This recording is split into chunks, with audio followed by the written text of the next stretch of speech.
के भाव बढ़ते हुए देखकर क्या आप भी इलेक्ट्रिक व्हीकल लेने की सोच रहे हैं? क्या आप भी सोच रहे हैं कि ईवी सेक्टर की आगे की आने वाले सेगमेंट बहुत तेजी से ग्रो करेगी? आपने भी उम्मीद लगाकर बैठी है कि ऐसे ही ईवी सेक्टर बढ़ता जाएगा अगर पेट्रोल के प्राइसेस ऐसे बढ़ते जाएंगे तो। चलिए आज इस वीडियो में अनरैप करते हैं ईवी सेक्टर की 2 व्हीलर और 4 व्हीलर के सेगमेंट की पोटेंशियल को। देखते हैं कि किस में ज़्यादा दम है और आपको कौन से सेगमेंट में इन्वेस्ट करने की ज़्यादा उम्मीद रखनी चाहिए। चलिए चलते हैं वीडियो की तरफ। हेलो, मैं हूँ Tulsi Bajaj and welcome back to yet another Adhyayan video, जहाँ पर हम डिस्कस करने वाले हैं कि एक्चुअल में ईवी सेक्टर की ग्रोथ के प्रोस्पेक्ट क्या है। और जैसा हमने आपको पिछले वीडियो में प्रॉमिस किया था ईवी सेक्टर के कि हम 2 व्हीलर्स एंड 4 व्हीलर्स के सेगमेंट को डिस्क्लोज करेंगे, पूरी तरीके से डिस्कस करेंगे, तो come on let's jump into it.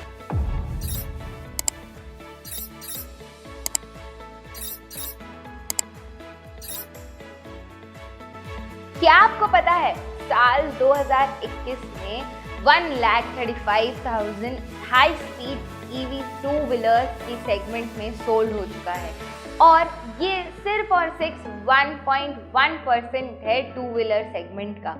आगे की पोटेंशियल के एस्पेक्ट्स की उम्मीद बहुत ज़्यादा है। ईवी सेक्टर आने वाले सालों में एमिनेंट माना जा रहा है। एक्सपर्ट्स का ऐसा मानना है कि 7 मेजर ब्रांड्स जो वर्क कर रही हैं सेगमेंट के पीछे, they are going to take it to the moon. अब समझते हैं कि ऐसी कौन सी 7 कंपनीज हैं जो इसके पीछे हाथ धोकर पड़ी हुई। Ather, Ola, Hero, Bounce, Revolt, Ampere and Okinawa. इन सब कंपनीज का दावा है कि आने वाले अगले कुछ सालों में इनकी capacity 3 million units per year की कैपेसिटी पे प्रोडक्शन बढ़ाने वाले हैं और उसमें से अकेले Ola is going to work on 2 million units per year की सप्लाई पर। तो है ना ये ग्रोथ पर्सपेक्ट का अमेजिंग आउटलुक। चलिए आगे समझते हैं कुछ और पॉइंट।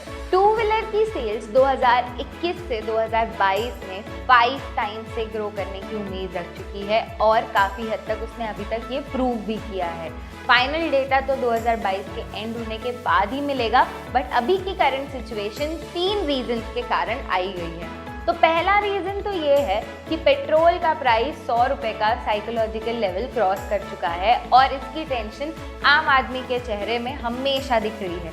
दूसरा पॉइंट ये कि अभी करंटली गवर्नमेंट बहुत ज़्यादा सब्सिडीज़ ला रही है ईवी सेक्टर के लिए और हर स्टेट में स्कीम्स निकाल रही है और उसे हेविली प्रमोट कर रही है to reach to more and more houses every day. फिर तीसरा और सबसे प्रोमिनेंट रीज़न अभी करंट टाइम पर ये आ रहा है कि जो अभी के करंट 2 व्हीलर्स हैं उनका प्राइस 15 to 20% इंक्रीज़ हो चुका है, जिसका ऑफकोर्स हम सब की जेब पर असर ज़्यादा पड़ेगा और इस कारण से आम आदमी इलेक्ट्रिक 2 व्हीलर की तरफ शिफ्ट हो रहा है और उस ऑप्शन को एक्सप्लोर करने के लिए एक तरीके से मजबूर भी हो रहा है। So let's understand this with a clear list. आप इस लिस्ट को चेकआउट करो। इस लिस्ट में सारे हमने मेंशन किए हैं कि प्राइस हाइक कितना ज़्यादा हुआ है इस साल। चलिए अब बात करते हैं 4 व्हीलर्स की सेगमेंट की। तो 4 व्हीलर्स यूजुअली इंडियन ज़्यादा बाय नहीं करते हैं और इंडियन मार्केट उसमें ज़्यादा एक्टिव भी नहीं है। But current situation is saying something else. People are moving towards the cars and driving of 4 wheelers a lot.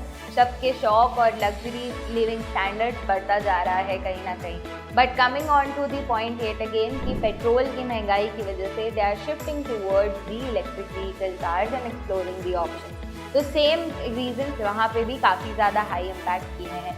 4 बड़े प्लेयर्स जो इसमें सबसे ज़्यादा इफेक्ट डाल रहे हैं और काफ़ी अच्छा मार्केट शेयर भी है, वो है Tata Motors, MG Motors, Hyundai and Mahindra. अब ये चारों प्लेयर्स ने पुश किया है और अगर आपको जानना हो कि एग्जैक्ट कितनी सेल्स है, एक ये लिस्ट प्रेजेंट कर रहे हैं हम आपके सामने और इस लिस्ट को आप पॉज करके चेकआउट कर सकते हैं प्रॉपरली विद गुड नंबर्स। चलिए बात करते हैं अब डिस्टर्बिंग फैक्टर्स की। कुछ ऐसे पॉइंट्स हैं जो थोड़े वरीसम हैं। फर्स्ट ऑफ ऑल तो ये कि ये जो शिफ्ट है वो आने में थोड़ा टाइम लगेगा, 5 से 6 साल लगेंगे। और India is not an extensively using a 2 wheeler और 4 व्हीलर कंट्री। इसका यहाँ पर मार्केट में पहले ही मारामारी बहुत है। ऑटोमोबाइल थोड़ा स्लो ग्रो कर रहा है। जब तक गवर्नमेंट सब्सिडीज प्रोवाइड करती है तब उसका सेल्स बढ़ता है, जैसे कि ट्रैक्टर का हुआ था 2019 में, अराउंड 21 में भी। बट अभी का सिचुएशन वही है, जितना गवर्नमेंट सपोर्ट करेगी कार लोन्स और ये सब को, और जितना लीनियंट करेगी, उसी पर सेल्स ज़्यादा डिपेंड करती है। दूसरा पॉइंट ये है कि हर जगह इलेक्ट्रिसिटी, जैसे टियर 2 टियर 3 सिटीज़ में नॉर्मल रहने की इलेक्ट्रिसिटी में प्रॉब्लम है, वहाँ पर ये चार्जेबल यूनिट और सब कुछ प्लेस करना कैन बी ट्रबलसम, एंड लोगों का इतना पेशेंट होना, सब कुछ अफोर्ड कर पाना is also a concerning point. फिर आते हैं हम हमारे आज के फाइनल पॉइंट पे, वो ये है कि ये शिफ्ट जो हम मान कर चल रहे हैं कि इतनी स्मूथली आ जाएगा, क्या हमारे पास इस टेक्नोलॉजी का पूरा सपोर्ट है, और क्या हम रेडी हैं इस टेक्नोलॉजी के लिए, और कौन से ऐसे स्टॉक्स हैं जो इस पर जमकर वर्क कर रहे हैं, वो डिस्कस करेंगे ईवी के आने वाले सेगमेंट में। अब आप सोचेंगे कि हम इतने पार्ट्स क्यों निकाल रहे हैं यार, काफ़ी बड़ी रिसर्च है, काफ़ी बड़ा सेगमेंट है, न्यू सेगमेंट है। आप तक हमें एग्जैक्ट और करेक्ट फैक्ट्स पहुंचाने के लिए थोड़ा समय भी चाहिए और क्वालिटी भी देनी है इक्वली। तो वेट कीजिए हमारे आने वाले वीडियोस का, जहां पर स्टॉक रिकमेंडेशंस और पोटेंशियल ग्रोथ डिस्कस की जाएगी इन डिटेल। तब तक के लिए I L Tulsi Bajaj signing off with a hoping and note कि हमारे जो ईवी स्टॉक्स आपने चूज कर रखे हैं, you have been sitting with them with patience, but don't expect 200 to 300 times multi-bagger returns instantly. Be focused and stay full. Till then, bye bye.